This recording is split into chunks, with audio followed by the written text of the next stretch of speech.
What's up sa inyo mga tropang kupalogs? Pag-uusapan natin ang laban within Kremlin versus Chocomucho ng PVL Finals. Parang pang-8 na po ang Kremlin dahil magaling talaga silang mas spike at saka syempre mga sikat din yung Kremlin na yan. Noong 2017 pala nagsimula ang Kremlin. Yung iba kasi dinisban na like Petron, Photon, ano pa ba, hindi ko pa, minsan AFT meron na rin eh. Pero meron pa isa pang another laro na volleyball aside sa PBL, PSL or Philippine Superliga. Napanood ko lang yan ito, 2014 mga tropang kupalos. Then of course, yung Shakey's V-Leagues 2014 and 2015.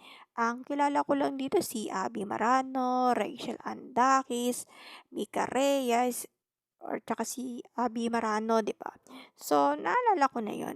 Even si Ron din yan naglaro rin din sa ibang volleyball league bago yung PBL like PSL tsaka BVR yata. Yun yung naalala ko. So, yun lang po mga tropang Kupalogs. Congrats, Kremlay, cool smash 'em, pero bitin ng laro. So, sana meron season po. Yun lang mga tropang Kupalogs.